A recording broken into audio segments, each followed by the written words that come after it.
ఉపన్యాసం ఏం చెప్పను కానీ ఒక పంచతంత్ర కథ గుర్తు చేస్తాను. ఒక నక్క అడవిలో ఆహారం దొరకక ఊళ్ళోకి వచ్చింది. ఆ ఊళ్ళో వెతికే క్రమంలో అది సాకలి వాళ్ళ వాడకట్టుకుపోయింది. అక్కడ వాళ్ళు బట్టలు ఉతకడానికి సరే వాళ్ళకుండే అన్ని సరంజామంతో పాటు నీలిమందు ఉంది. నీలిమందు మామూలుగా తెల్ల బట్టలకు నీలిమందు వేస్తారు కదా, నీలిమందు ఉంది. ఈ నక్క పోతూ పోతూ పోతూ ఆ నీలిమందు తొట్టిలో పడి దానికి అంతా నీలం రంగు అంటుకున్నది. ఆ తర్వాత అది అడవిలోకి పోయింది.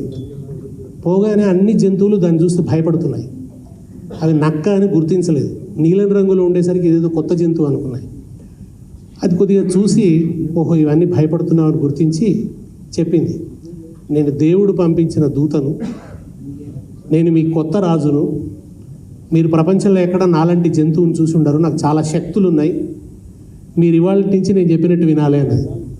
పాపం అన్నీ భయపడిపోయి అన్ని జంతువులు చెప్పినట్టు వినడం మొదలుపెట్టినాయి. ఆహారం అంతా అవి వేటాడి ఈ నక్కకు తెచ్చిపెడుతున్నాయి. బాగా తింటున్నది, బ్రహ్మాండంగా దుక్క అయింది. అక్కడితో సరిపోకుండా అనేక సేవలు చేయించుకుంటున్నది, రకరకాల శాసనాలు చేస్తున్నది.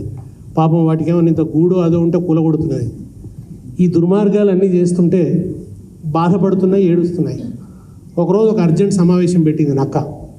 ఆ రోజు ఒక ప్రత్యేకమైన శాసనం ఏదో చేయాలని అనుకున్నది. ఈడ్చుకుంటూ అన్ని జంతువులు వచ్చినాయి. సభ మొదలైంది.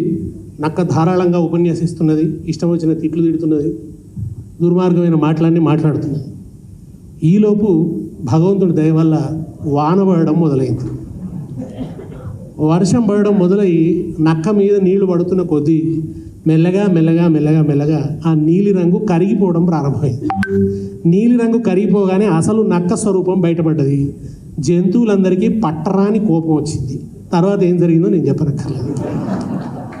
ఇవాళ బాలకృష్ణ చేసిన పని ఏంటంటే నక్కకున్న నీలి రంగు కడిగేసిండు. ఆ నక్కకున్న నీలి రంగు కడిగేసిండు. తండ్రికి మాసికం పెడదామని వచ్చిన ఆయన, అమెరికా నుంచి వచ్చిన ఆయన, ఇక్కడ వచ్చిన విషాదకరమైన విధ్వంసకరమైన మార్పును చూసి మాసికం పెట్టాల్సింది మా నాయనకే కాదు, ఈ ప్రభుత్వానికి కూడా పెట్టాలి అని అనుకున్నాడు. దీనికి కూడా పిండం పెట్టాలి అని అనుకున్నాడు. అది ఒక మంచి షార్ప్ పదునైనటువంటి ఒక సందేశాన్ని సమాజానికి అందించినందుకు బాలకృష్ణకి అభినందనలు.